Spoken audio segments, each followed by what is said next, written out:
Estarás de acuerdo conmigo cuando digo que existen payasos realmente atemorizantes e inquietantes. ¿Quién no le ha temido a los payasos en algún momento y de alguna forma? La clorofobia es un padecimiento que sufren los niños principalmente, pero muchos adultos también. Sí, me refiero a la fobia, a ese terror a los payasos.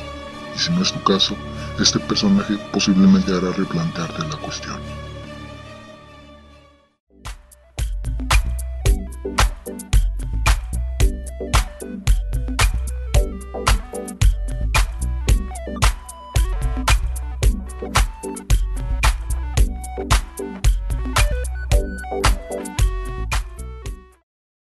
Por lo regular, John Wayne Gacy se disfrazaba de Pogo el payaso en eventos sociales y de caridad en su natal Illinois, Chicago.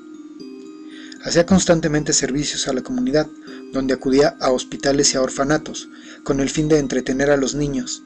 En consecuencia, fue un miembro respetado de su localidad, y a tal grado en ser considerado un excelente ejemplo ciudadano para ocupar un importante cargo gubernamental. Fue un éxito, que incluso existe una famosa fotografía con quien fuera la primera dama de Estados Unidos, en ese entonces, Rosalynn Carter. Con el tiempo, eso mismo sería una vergüenza descomunal, y la gran fachada construida por Gacy caería a pedazos. John Wayne Gacy Jr. nació el 17 de marzo de 1942, hijo de Marion Elaine Robinson y de John Stanley Gacy. La infancia de John fue muy difícil, ya que su padre lo humillaba y lo insultaba constantemente. Su padre era un alcohólico bastante violento, que regularmente ofendía al niño y siempre lo rechazaba. Además, John sufría desmayos recurrentemente. Gacy fue violado a la edad de 9 años por un conocido de la familia, y a los 11 años sufrió un golpe en la cabeza por un columpio. Al paso del tiempo, su padre lo corre del hogar y se muda a Las Vegas, donde consiguió un empleo como portero de un depósito de cadáveres. Se dice que ahí es donde se inicia su fascinación por la muerte. Gacy fue por lo general un mal estudiante, pues a lo largo de su juventud se inscribió en 5 universidades, de las cuales nunca se licenció. Sin embargo, logró obtener su título en la Northwestern Business College. Después de graduarse, trabajó como vendedor de zapatos, y a los 22 años se casó con la hija de un importante empresario de una cadena de comida rápida en Iowa y comenzó una meteórica carrera en los negocios. Todo iba perfecto, hasta que un escándalo bastante embarazoso salió a la luz, pues 2 de sus trabajadores le habían acusado de haberlos agredido sexualmente. Se encontró culpable y fue sentenciado a 10 años de prisión, pero salió al año y medio después por su buen comportamiento. Posterior a su condena, su esposa se separa de él y jamás volvió a ver a los 2 hijos que había procreado con Marilyn Myers.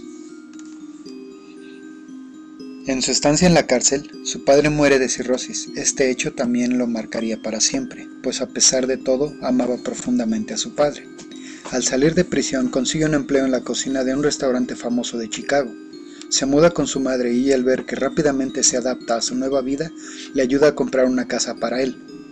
En 1972 vuelve a casarse, y esta vez con una ex compañera de la escuela, Carol Hoff, quien ya tenía 2 niñas. Al parecer, todo iba bien, pues John había logrado tener su propia empresa de construcción y parecía que al fin había logrado superar los problemas y buscaba una nueva vida, pero el destino o Dios tendrían otra cosa en mente. La personalidad de Pogo el payaso iba siendo eclipsada poco a poco por el verdadero rostro de Gacy. Él comenzó su carrera en el crimen con su ópera prima hacia la persona de Edward Lynch, un joven de 16 años que trabajaba con John, quien lo había invitado a jugar billar en su casa, mientras su esposa daba luz a uno de sus hijos. Gacy propuso a Edward ver películas para adultos. El chico le dijo que sí. En un momento y poco después, John atacaría a Lynch con un cuchillo de cocina. El joven logra liberarse y amagar al agresor. Entonces, Wayne Gacy Jr. se disculpa y le propone al invitado ver otra película. Edward acepta la disculpa y accede a verla. Poco antes de terminar, John apareció con unas esposas y una cadena. Edward, de manera inocente y creyendo que si no cooperaba perdería su trabajo, se dejó esposar por John. pero ya era muy tarde para reaccionar. Cuando Lynch se dio cuenta del error, las manos de Gacy comprimían el cuello, al momento que el muchacho se desmayaba en ese instante. Al volver en sí, Gacy estaba quitándole las esposas y le preguntaba al mismo tiempo que si estaba bien. Le dijo que le iba a llevar a su casa y que no era su intención causarle daño. Al fin, Edward fue despedido de todas formas. John iba cediendo poco a poco su obsesión hacia los chicos, y posteriormente invitó a su casa a un muchacho de nombre Donald Burgess a ver revistas y películas para adultos en su casa. Donald declaró que Gacy Jr. lo obligó a hacerle caricias y que en otras 2 ocasiones le pidió dinero prestado a cambio de favores sexuales. Este joven era hijo de un compañero de Gacy de la joven Cámara de Comercio, y cuando el chico se enteró que su padre pensaba lanzar a John como candidato para presidente, el joven le comentó a su padre que Gacy Jr. no era el tipo decente que todos pensaban que era, y le contó todo con lujo de detalles. Entonces, el padre acude a la policía a denunciar a John.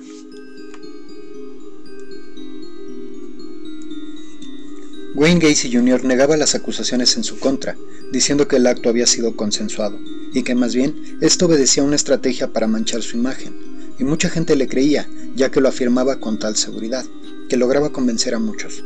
Pero hubo un incidente que afectó de manera negativa el desarrollo del juicio.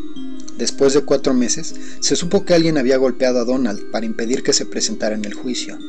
Burgess declaró que un chico llamado Dwight Anderson, de 18 años, lo había abordado y lo había invitado a tomar cervezas en el bosque, a lo que Donald accedió. Mientras tomaban, Dwight atacó a Donald lanzándole un tipo de aerosol a los ojos.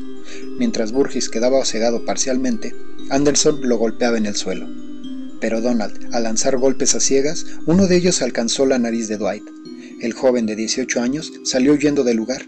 Al denunciar el acto, el golpeador fue detenido por la policía, y en el interrogatorio, después de mentir sobre la identidad del autor intelectual, mencionó el nombre de John Wayne Gacy Jr. Los 10 años de prisión que le habían sido impuestos como castigo se convirtieron solo en 18 meses, pues Gacy Jr., con su encanto y locuacidad, habían logrado engañar al juez, y éste le otorgó la libertad, así que no puede resistirse a su debilidad y comienza a frecuentar lugares que un hombre con sus mismos gustos le había indicado. En la ciudad existían lugares donde se podía encontrar jóvenes solos. En 1971, Mark Miller, un joven que llegaba a la terminal de Greyhound, denunció que John lo había obligado con violencia a tener relaciones sexuales. Este muchacho, por alguna extraña razón, no se presenta al juicio y se olvida el caso. Por suerte para Gacy, esto no llegó a oídos del comité de vigilancia. Un año después, Gacy Jr. cometería su primer asesinato. Timothy McCoy, un joven que al parecer había recogido en la terminal de autobuses, fue su primer víctima fatal, pues John dice que llevó al chico a casa y que a la mañana siguiente se encontró al muchacho parado en la puerta de la habitación con un cuchillo de cocina en la mano. John, pensando que el chico lo iba a atacar, decidió actuar primero y se abalanzó contra él, y en la lucha Gacy clavó el cuchillo en el pecho del menor, haciendo que brotara la sangre. El Killer Clown tiempo más tarde afirmaría que ese suceso fue muy excitante para él. Después de cometer este terrible asesinato, Gacy Jr. no paró de matar. Generalmente, el modus operandi era siempre el mismo: se acercaba a los jóvenes y los engañaba con facilidad. Ya en su hogar, dejaba salir al monstruo. Los juguetes que utilizaba Gacy Jr. eran siempre esposas de policía y una soga para ahorcar a sus invitados, y así los violaba y asfixiaba hasta matarlos. John Wayne Gacy se había vuelto muy confiado, y el último error que cometió fue con un chico llamado Robert Beast, quien según su madre había ido con Gacy a pedir trabajo. La madre, preocupada, el muchacho no había regresado a casa desde hacía un buen tiempo. No demoró más y dio aviso a las autoridades, quienes investigaron a Gacy. Se giró una nueva orden por la desaparición reciente de otros 2 adolescentes, Gregory Godzik y John Butkovich. Ellos jamás pensaron que el respetable John Wayne Gacy Jr. sería un asesino. Cuando se supo todo, él ya ni siquiera intentaba negar los hechos. En su propiedad fue descubierto el macabro hallazgo. En el sótano se encontraron 29 cuerpos en descomposición y otros 4 cuerpos en un río cercano de donde John vivía. Pogo, John, el contratista y el asesino fueron ejecutados por inyección letal el 10 de mayo del 94 en la penitenciaría de Illinois, condenado a pena de muerte por los cargos de violación, secuestro y asesinato en primer grado. A John Gacy Jr., antes de ser declarado culpable, se le sometió a diversas pruebas psicológicas, y los resultados arrojaban que era mentalmente competente. Sin embargo, existía en él una peligrosa personalidad antisocial. Aún quedan grabados en la conciencia colectiva los trágicos sucesos de los cuales John Wayne Gacy Jr. fue el autor de ellos. Quizás hubiera sido mejor que John no hubiera nacido, por el bien de los demás y principalmente de él mismo. Gracias por ver.